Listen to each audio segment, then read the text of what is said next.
حجر اسود کے بارے میں میں نے بتایا، حجر اسود کے بارے میں آپ صلی اللہ علیہ وسلم نے فرمایا کہ جب یہ جنت سے آیا تھا،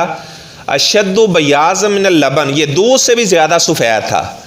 آپ نے فرمایا سودت خطایا بنی آدم، آدم کے بیٹے کے گناہوں نے اس کو کالا کر دیا ہے۔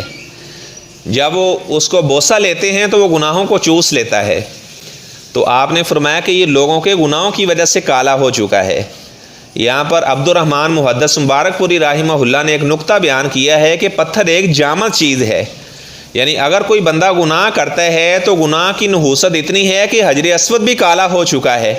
اگر کوئی آدمی گناہ پہ گناہ کرتا ہے تو اس کے دل کی کیا کیفیت بنتی ہوگی، اس کا دل کتنا کالا ہو جاتا ہوگا جو گناہ پہ گناہ کرتا ہے اور توبہ ہی نہیں کرتا۔ اور اللہ تعالیٰ نے اپنے بندوں کا یہ وصف بیان کیا ہے کہ اگر ان سے گناہ ہو جاتا ہے وَلَمْ يُصِرُّوا عَلَى مَا فَعَلُوا وَهُمْ يَعْلَمُونَ، وہ گناہ پہ اصرار نہیں کرتے۔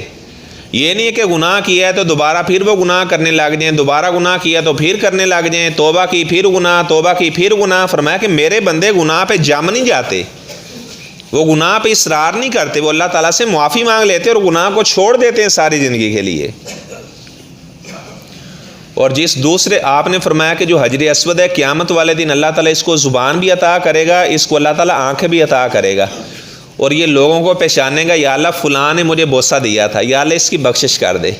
یا اللہ فلاں نے مجھے استلام کیا تھا، ہاتھ لگا کر اپنے ہاتھ کو بوسہ دیا تھا، یا اللہ اس سے معاف کر دے، یا اللہ فلاں بزرگ تھا، اس سے ہاتھ نہیں لگایا گیا تھا، دور سے استلام کر لیا تھا، یا اللہ اس کو بھی اپنی رحمت سے معاف کر دے۔ تو آپ صلی اللہ علیہ وسلم نے فرمایا پھر حجر اسود کی اللہ تعالیٰ سفارش کو رد نہیں کریں گے، جس جس کے بارے میں حجر اسود سفارش کرے گا اللہ تعالیٰ اپنی رحمت سے ان کو معاف فرما دے گا۔ آپ نے فرمایا کہ حجر اسود اور رکن یمانی یہ دونوں جنت کے پتھروں میں سے پتھر ہیں۔ رکن یمانی کو بھی آپ صلی اللہ علیہ وسلم نے بڑی فضیلت بیان کی، لیکن اس کو صرف ہاتھ لگانا ہے۔ بعض ایسے لوگ ہیں وہ رکن یمانی کو بھی بوسے دے رہے ہوتے ہیں،